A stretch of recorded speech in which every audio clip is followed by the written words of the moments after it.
የቅዳሴ ጸበል የሚጠጣ ነው። እስቲ በሉ የቅዳሴ ጸበል የሚጠጣ ነው። ቀላል የማይባል ሰው ሁለት ሲኒ ይዞ ነው የሚሄድ። አንዱን ሊጠጣው አንዱን ሊያፈሰው ልክ አይደለም። የቅዳሴ ጸበል የሚጠጣ ጸበል እንጠጣዋለን። ሰውነታችን ላይ እንኳን ህመም ካለብን ፍትሐ ነገስታችን የሚያዘው ጠጥተነው የተረፈቿን ንጥብጣቢዋን ያመመን ክፍል ላይ ብቻ እንድንዳብሳት ነው ራሱ እንጂ ልክ እንደ ድህነት ጸበል ላያችን ላይ እንድናፈሰው አይደለም።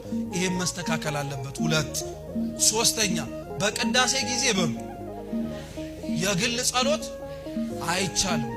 በቅዳሴ ሰዓት የግል ጸሎት መጸለይ ማለት ጠራራ በሆነ ፀሐይ ላይ ሻማ እንደማብራት ማለት ነው። ጥቅም አልባ ነው። ቅዳሴው ላይ እኛ ማን ለምነው እኛ ብንጠይቀው እግዚአብሔር አምላክ ሊያረግልን የሚፈልገው ልመና በሙሉ አለ፣ አትጠራጠሩ። ሊያውም ማን ለምናቸው ልመናዎች ራሱ አሉ። ምሳሌ ልስጣችሁ፣ አንድ ምሳሌ እንኳን እስቲ ከልባችሁ ሆናችሁ ብፁዕ አባታችን ያዩ ነው በደንብ አርጋችሁ መልሱ። እስቲ ስለ ነገስታትና ስለ መኳንንት ስለ መንግስት ባለስልጣናት ጸልያችሁ የምታውቁ እጃችሁ ነው። ብትጸልዩ ራሱ ብንጸልይ ምንድነው የምንለው? ይድፋቸው ነው። እውነት እኮ ነው፣ ይድፋቸው ነው የምንለው ብሎ ነገር ግን ቤተክርስቲያናት ስለ ነገስታትና ስለ መኳንንት በእንተ ቅድሳት ጸሎቷ ላይ ራሱ ስትጸልይ ቀናውን የሆነውን መንፈስ ማስተዳደር እንዲችሉ እንዲሰጣቸው ስለ ነገስታትና ስለ መኳንንት እንለምናለን። ያላስተማረችንን እኮ ነው የምንጸልየው። ቤተክርስቲያን ለሚገፋት እየጸለየች እኮ ነው። ይሄ ጸሎት እኛም ማንጸልየው ጸሎት እያለ እኛ መዝገበ ጸሎታችንን ከፍተን እንፋጠጣለን። ልክ አይደለም። በቅዳሴ በየትኛውም ክፍለ ጊዜ ላይ የራሳችንን ጸሎት መጸለይ አንችልም። ልጨምርላችሁ ኪዳንም ላይ አትችሉ፣ ልጨምርላችሁ ሰዓታቱም ላይ አትችሉ፣ ልጨምርላችሁ ማህሌቱም ላይ አትችሉ። ሁሉም ጸሎት ላይ የማህበር ጸሎት ከሆነ መሳተፍ አለብን። አናውቀውም እንላለን። ካልሰማነው እንዴት እናውቀዋለን? የግላችንን ስራ የምንሰራ ከሆነ ይሄ ሶስተኛው ማወቅ ያለብን ነገር ነው። በቅዳሴ ጊዜ ላይ ምን ጸሎት አይጸለይም በሉ እንጂ አይዟችሁ፣ ባይዋጥላችሁም ቀስ እያለ ይወርዳል። አይዟችሁ። ሶስተኛው የቅዳሴ ጸሎት ላይ የግል ጸሎት አይጸለይም። አራተኛው በስርዓተ ቅዳሴ ላይ መንቀሳቀስ አይቻልም። እየሰማችሁ ነው? አው ቀላል የማይባል ሰው በስርዓተ ቅዳሴ ላይ በጣም ይንቀሳቀሳልና አንዳንዶቻችን ለምንድነው ቁሙ ምናምን እንላለንና ለምንድነው የምትቆሙት ሲባል አይ በስርዓተ ቅዳሴ ላይ መላእክቱ እንደ ሻሽ ስለሚነጠፉ እነሱን እየረገጣቸው ስለምትሄዱ ነው ይባላል። ይሄ በመሰረቱ ልክ አይደለም። ለምን መሰላችሁ? መላእክት ረቂቃን ናቸው። መላእክትን ትረግጣላችሁ ማለት ነፋሱን እየረገጣችሁ ትሄዳላችሁ እንደማለት ነው። መላእክቱ እንደ ሻሽ ይነጠፋሉ የሚባለው ቤተ መቅደሱ ላይ ስለሚሰዋው ስለ አምላክ ስጋና ደም ክብር ብለው ራሳቸውን ዝቅ ያረጋሉ ለማለት ነው። በስርዓተ ቅዳሴው ላይ አትንቀሳቀሱ የሚባለው መመሪያ ይሄም ተመሳሳይ ነው። ግልጽ ነው፣ ገብቷችኋል? ስለዚህ ስርዓተ ቅዳሴው ላይ አራተኛው ምን ማረጋችሁ? መንቀሳቀስ። እስቲ በሉ አምስተኛው ከብዙ በጥቂቱ ደግሞ በስርዓተ ቅዳሴው ላይ ማድረግ የማይፈቀድልን ነገር ቢኖር እትው በሰላም ሳይባል መሄድ አንችልም። እየሰማችሁ ነው? የስርዓተ ቅዳሴው መጨረሻው ክፍል በሰላም ግቡ የሚል ነውና በሰላም ግቡ የሚባለውን ዲያቆናት አሁን በጣም ተቸግረን እትው በሰላም የሚለውን በሰላም ወደ ቤታችሁ ግቡ እንላለን። አይባልም። እትው በሰላም ግቡ ነው የሚባል። ትርጓሜው ምን ማለት መሰላችሁ? በሰላም እናንተ የቀመሳችሁትን እናንተ ያወቃችሁትን እናንተ አስቀድሳችሁ ያያችሁትን ክርስቶስን ደግሞ ወደ ዓለም ግቡና ሌሎች ሰዎችን ይዛችሁና እንዲቀምሱ አድርጓቸው ለማለት ነው። የተልእኮ ስራ ነው። በሰላም ወደ ቤታችሁ ግቡ አይባልም። በሰላም ወደ ዓለም ግቡ፣ እናንተን ያሸነፋችሁ ክርስቶስ ሌላውን እንዲያሸንፍ ሌሎችን ይዛችሁ ነው ማለት ነው። ግልጽ ነው፣ ገብቷችኋል? ጥሩ። ያስተማረን የመከረን አምላካችን ስሙ የተመሰገነ ይሁን። መማር ብቻ ሳይሆን ስርዓተ ቅዳሴውን ለማስቀደስ ቅዱስ ቁርባን ለመቀበል እሱ በምሕረቱ ይፍቀድልን። በጎደለው በነጠበው በብፁዕ አባታችን ተቀምጠው ባሉ በአባቶቻችን ካህናት የሚታረም የሚስተካከል ይሁን። ወስብሐት ለእግዚአብሔር። ወገኖቼ ለምን ይመስላችኋል ህይወት የከበዳችሁ? ለምን ይመስላችኋል ሁሉም ነገር የማይታለፍ የሚመስላችሁ? ለምን ይመስላችኋል ሁሌ እንደጨለመ ነው እንጂ አንድ ቀን ይነጋል ብለን የማናስበው? ምክንያቱ ይሄው ነው። ታንኳ የተባለች ሰውነታችን ላይ ከእግዚአብሔር ውጪ የጫናቸው ብዙ ኮተቶች አሉ፣ እኛ ጋር መግባት የሌለባቸው። አብረን ኃጢያቱንም ከክርስቶስ ጋር ሰውነታችን ላይ ጭነነዋል። ዘረኝነቱንም ጭነነዋል፣ ክፋቱንም ጭነነዋል፣ ነውሩንም ጭነነዋል፣ አድርባይነቱን ሆዳምነቱንም ጭነነዋል። እና እንዴት ሰውነታችን አይበጠበጥም? እና እንዴት ህይወታችን በሙሉ ምስቅልቅሉ አይወጣም? ሰውነታችሁ የተሰራው ክርስቲያኖች ለሁላችንም ሰውነት የታነጸው ለማን ቤተ መቅደስ እንዲሆን? ለእግዚአብሔር በቃ ለሌላ አይስማማም፣ ለሌላ አይሆንም። ነው እንደ እግዚአብሔር አይገርማችሁ? ለሌላ ራሱ እንዲስማማ አድርጎ አይደለም ሰውነታችንን የሰራው። ሰይጣንም ሲመጣ አይስማማውም እኮ የኛ ሰውነት አይፈልገውም። ግን ከእግዚአብሔር ጋር መገዳደር ስለሚፈልግ የሱ የሆነው በሙሉ የራሱ እንደሆነ አስቦ ተመኝቶ ፈልጎ ስለሚመጣ አብሮ ይዳፈረናል እንጂ በፍጹም የሱ እንዳልሆነ ያውቀዋል እሱ ራሱ። ማንም የኛን ሰውነት ከሱ ውጪ ሊያረካትም ሊያስደስታትም ሊያሳርፋትም የሚችል የለም። አለማረፋችን፣ መባዘናችን፣ መቅበዝበዛችን ሰላምን የምትሰጠዋ ቤተክርስቲያን ውስጥ ተገኝተን አሁንም ሰላም አልባ መሆናችን ቤተክርስቲያኗ አንዱ ክርስቶስን እንደቻለችው እኛ ግን ሰውነታችን ከሱ ውጪ ሌላ ብዙ ኮተት ስለያዘ ነው። ኮተታችንን ማራገፍ አለብን። በቃ ይሄ እንቅጩን ነው፣ እውነቱን ነው የምነግራችሁ ክርስቲያኖች። ሁላችንም ኮተቱን ማራገፍ አለብን። ለእግዚአብሔር የማይስማማውን እሱ አብሮ ሰውነታችን ላይ እንዳይገኝ የማይጋብዘውን ነገር በሙሉ ማራገፍ አለብን። ዘላለም ለማንኖረው እኔ እኮ በጣም ነው የምንገርመው። ረጅም ዓመት ዘላለም ብንኖር ምክንያት ይኖረናል ላረግናቸው ነገሮች በሙሉ። ብንጠነቁልም ብናስተነቁልም አሁን ለምንኖራት ጊዜ እኮ ነው፣ መሞት አይቀርም። ሀብት ብትሰበስብ ብታግበሰብስም አሁን እኮ ነው፣ መሞት አይቀርም። ብትሳደብ ክፉ ብትናገር ልከበር ብትል ሁሉንም ነገር ብታረግ አሁን እኮ ነው። ከሆነ ሰዓት በኋላ አንተነትህን ትረሳለህ፣ አፈር ውስጥ ትገባለህ። ለዛ ነው ቅዱስ ዮሐንስ አፈወርቅ ምን ይላል? ልብ ብላችሁ ስሙኝ። በሞታችሁበት ቅጽበት ሰው በምን ያክል ፍጥነት እንደሚረሳችሁ ብታውቁ ሰውን ሳይሆን እግዚአብሔርን እያስደሰታችሁ ትኖሩ ነበራል። አሁን የምንኖረው ማንን ለማስደሰት ነው? ለሰው አንወሻሽ። ሰው አይቶን ደስ እንዲለው፣ ሰው አይቶን እንዲኮራ፣ ሰው አይቶን ጎሽ እንዲለን ነው እንጂ እግዚአብሔርን ብለን ነው እንደኛ አኗኗራችን አይመስልማ። አፋችን ሊለው ይችላል፣ አኗኗራችን ግን አይመስለውም። ለዛ ነው ይሄን ድክመታችንን ልክ እንደ አባ ጴሜን እንጸልያለን። አቤቱ ጌታ ሆይ እስኪበሉ ምላስ የሚለውን ልቤም እንዲሆነው አስለምደው። አይገርማችሁም? እንደኛ ምላስ እኮ አማኝ የለም፣ እንደኛ ምላስ ታዛዥ የለም፣ እንደኛ ምላስ እግዚአብሔር የሚል የለም። ልባችንና ሰውነታችን ግን ሌላ ያስተናገደውን ያውቀዋል። በውስጥ ጠንቅቆ ነው የሚያውቀው። ስለዚህ ክርስቶስ የተሳፈረባት ያለባት ታንኳ ማለት እኛ ነን።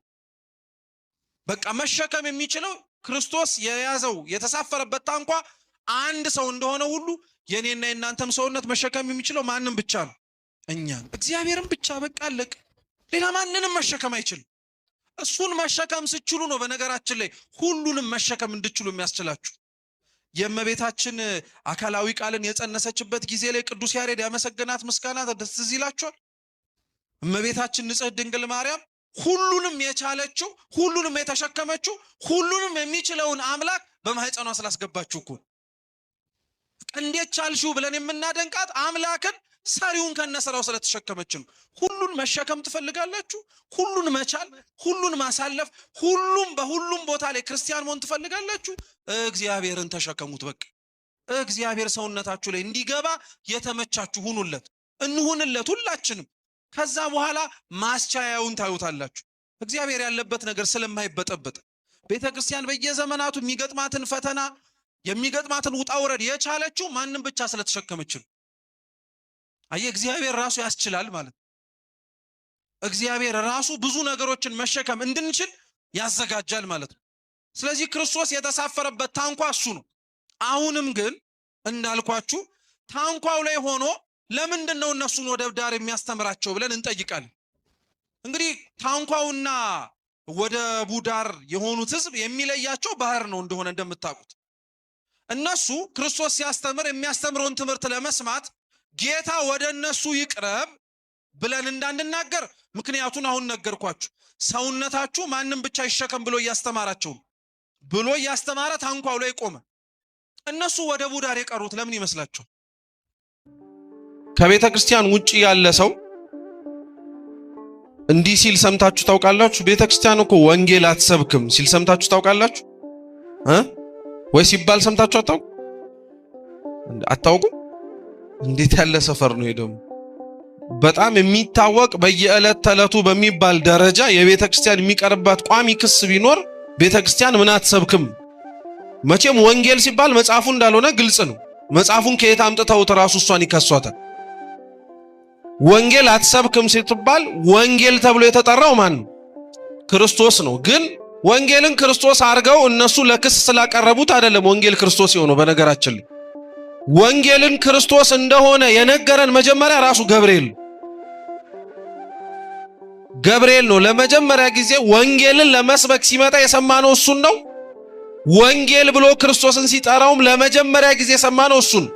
ስሙንም ኢየሱስ ትየዋለሽ ብሎ ከመናገሩ በፊት አስቀድሞ ለእመቤታችን ብስራትን ሊያበስራት የመጣው ያ መልአክ እመቤታችን ወልዳ በነበረበት በቤተልሔም አውራጃዎች ላይ ትዝ የሚላችሁ ከሆነ በዙሪያው ላይ እየጠበቁ የነበሩ እረኞች እንደነበሩ መጽሐፋችን ይናገራል።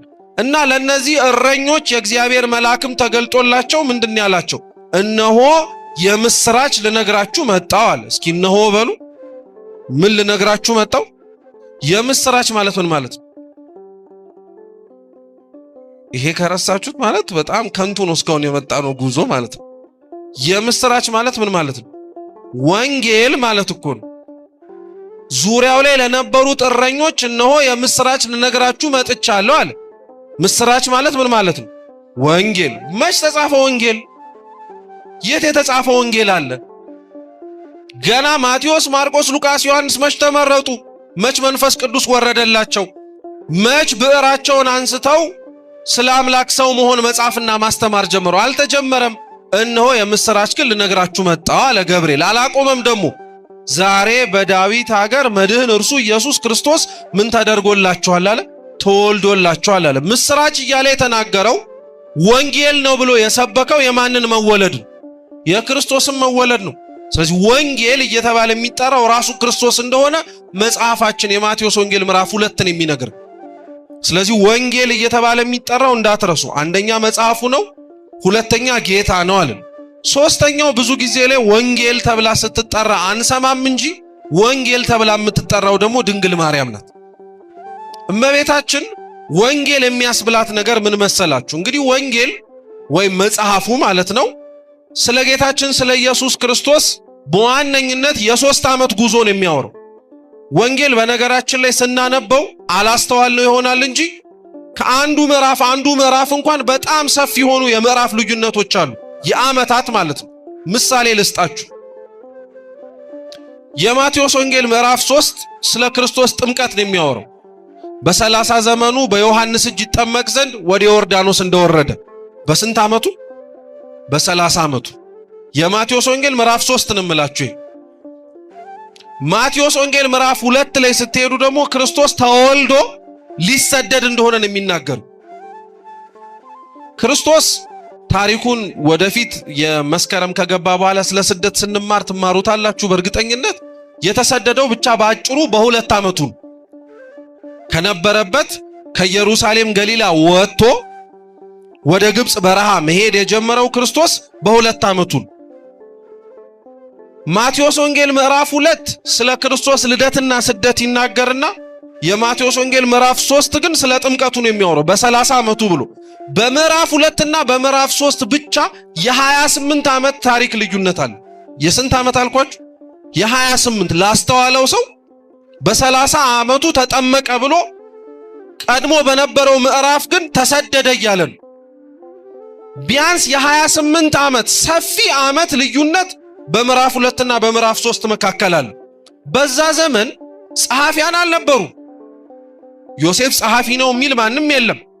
ሰሎሜ ጸሐፊ ናት የሚል ማንም የለም። ከአምላክ ከመሰደዱ ጋር ከእናቱ ጋር አብረው የተሰደዱ እንደሆነ እናውቃለን እንጂ ወንጌላውያን ሳይመጡ ስለሱ አብረውት የቆዩትን የ3 ዓመት ታሪክ አንስተው መጻፍ ሳይጀምሩ ይሄንን የ28 ዓመት ታሪክ እነሱ ገና ሳይመጡ ያየች የተመለከተች አንድ የአይን ምስክር እስከ መጨረሻው ድረስ የነበረች እሷ እንደሆነች እንዳትረሱ።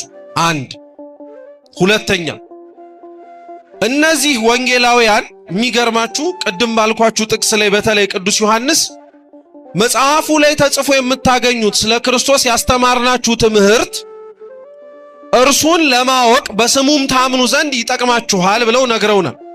3 ዓመት የጻፉት መጽሐፍ 3 ዓመት ጌታ ከዋለበት ውለው ካደረበት አድረው የጻፉት መጽሐፍ አንብበነው ክርስቶስን እንድናውቀው ተረድተነው አምላካችን ኢየሱስ ክርስቶስ ነው ብለን እንድንመሰክር እነሱ በ3 ዓመት ያወቁት አምላካቸው ከረዳቸው እነሱ ገና ሳይመጡ 30 ዓመት ቀድማ ያወቀችውን ድንግል ማርያምን ገልጦ ታሪኳን ማንበብ እንዴት ክርስቶስን እንዳናውቀው ሊጋርደን ይችላል? እንደው ጤነኛና ለሚያስተውል አይምሮ ላለው ሰው የ3 ዓመት ታሪክ ተጽፎ ክርስቶስን እንድናቀው ረዳን ካለ 30 ዓመት አብራው የነበረችውን እናቱን ማወቅ፣ እሷን ገልጦ ታሪኳን ማንበብ፣ እሷ የተናገረችውን መስማት፣ እሷ ያረገችውን ማወቅ እንዴት ስለ ክርስቶስ ላያውቅ ሊያደርገው ይችላል? ስለ ወንጌል ማወቅ ያለብን ደግሞ ቁም ነገር ክርስቲያኖች ምን መሰላችሁ? ወንጌል የተጻፈ መጽሐፍ አይደለም። መጀመሪያ ይሄን በደንብ አድርጋችሁ አዳምጡ ባካችሁ። ወንጌል መጀመሪያ ተጽፎ እንደ መጽሐፍ መልክ ለኛ ከመድረሱ በፊት የተኖረ ነው። ምን ያረገ ነው? የተኖረ ነው። እኛ ጋር የደረሰው ክርስቶስ ኖሮት ነበረ የሚል ምስክርነት ነው። ክርስቶስ እኛ የምናነበውን ቃለ እግዚአብሔር እኛ እንዲህ ብሎ አስተማረ የምንለውን ነገር በጊዜው እያደረገው ነበር። እየሰማችሁ ነው?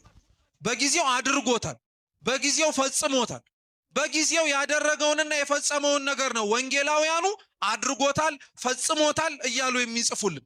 ለዛ ነው አባቶቻችን ወንጌል ከመነበቡ አስቀድሞ የተኖረ መጽሐፍ ነው ይላል። ለዛ ነው ክርስቲያኖችም ጭምር ቅዱስ ወንጌልን በተለየ ክብር ማዳመጥ እንዳለባቸው የሚሰሙትንም ለመኖር ያቅማቸውን እንዲሞክሩ የሚደረገው ቤተክርስቲያን ውስጥ ያሉ ክርስቲያኖች በሙሉ የእግዚአብሔርን ቃል የሚሰሙት ያላቸውን አለማወቅ ለመቅረፍ ብቻ አይደለም፣ መኖር ያቃታቸውንም መንፈሳዊ ሕይወት ለመኖር ነው። አኗኗራችንን ግን ስታዩት ለምንድነው ወንጌል የምትማሩት ተብለን ብንጠየቅ ምናልባት አብዛኞቻችን የማናውቀውን ለማወቅ ነው እንጂ ያልኖርነውን ለመኖር አይደለም። እየሰማችሁኝ ነው? ያልኖርነውን ለመኖር ነው ግን ሰው ወንጌል የሚማረው። ክርስቶስ ለዛ ነው እንዳልኳችሁ ወንጌሉን ጽፎ ከማስተማሩ ከማጻፉም አስቀድሞ መጀመሪያ ኖሮን ያሳያችሁ። እኔ እንዲህ እንደሆንኩኝ እናንተ ሁኑ፣ እኔ እንዲህ እንዳደረግኩኝ እናንተ አድርጉ እያለን። ለምሳሌ ክርስቶስ የዮሐንስ ወንጌል ምዕራፍ 13 ላይ በምሴተ ሐሙስ የመጨረሻው ራት ላይ ማለት ነው ቅዱስ ሥጋውንና ክቡር ደሙን ለደቀ መዛሙርቱ ከመስጠቱ አስቀድሞ ውሃ በኩስኩስቱ ቀዳና ወገቡን በመታጠቂያ ጨርቅ ታጥቆ የደቀ መዛሙርቱን እግር ዝቅ ብሎ ማጠብ ጀመረ። ስሙ በደንብ እያንዳንዳቸውን ማጠብ ጀመረ። እያንዳንዳቸውን አጥቦ ቅዱስ ጴጥሮስንም ከተከራከረው በኋላ ካጠበው በኋላ ምንድን ያለው? እናንተ ጌታና መምህር ነህ ትሉኛላችሁ። እውነት ነው፣ ጌታም ነኝ መምህርም ነኝ። እኔ ጌታና መምህር ስሆን የእናንተን እግር ዝቅ ብዬ ያጠብኩኝ ከሆነ እናንተም እርስ በርሳችሁ ተጣጠቡ አለ። ቀጠለና ምን አለ? ማንም ከእናንተ መካከል ታላቅ ሊሆን የሚፈልግ ቢኖር ራሱን ዝቅ ያርጋል። አሁን ክርስቶስ ይሄንን ድርጊት ይሄንን ንግግር አብሮ ነው እንጂ ያደረገው ድርጊቱን ሳይፈጽም እግራቸውን ሳያጥብ ከነሱ እግር ስር ዝቅ ሳይል ከእናንተ ማንም ታላቅ የሚሆን የሚፈልግ ቢኖር ራሱን ዝቅ ያርግ ብሎ አልተናገርም። መጀመሪያ ድርጊቱን አደረገ። ድርጊቱን እያደረገ ደግሞ ስብከቱንም ሰበካቸው። አያችሁ? ስለዚህ ወንጌል የሚሰበክ አይደለም ማለት ነው፣ ከመሰበኩም ባለፈ የሚኖርም ጭምር ነው። ወንጌልን ክርስቲያኖች እንዲኖሩት እንዲሰሙትም ጭምር ነው የሚፈለገው። ለዛ ነው አብዛኞቻችን አኗኗራችን፣ አስተሳሰባችን፣ አነጋገራችን፣ ሁሉ ነገራችን ሲታይ የምንሰማ ነው እንጂ ወንጌልን የምንኖር ሰው አይደለም።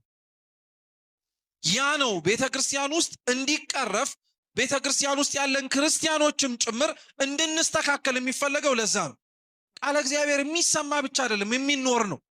ቃለ እግዚአብሔር ከንፈር የሚመጠጥበት ብቻ አይደለም፣ ሲደንቅ ተብሎ የሚደነቅ ብቻ አይደለም፣ እውነት የሚኖር ነው። ክርስቲያኖች አሁን እኛ ጆሮአችን ላይ የቀረውን ክርስትና ጆሮአችን ላይ አዳምጠን ያስቀመጥነውን በልባችን ጓዳ ላይ ይሄ እኮ የእግዚአብሔር ቃል ነው ያልነውን መኖር ብንጀምር፣ እውነቴን የምላችሁ እውነት ክርስቲያኖች መስለን መመላለስ ብንጀምር ምንም አይነት ቋሚ የሆነ ሰባኪ ራሱ ያስፈልገን።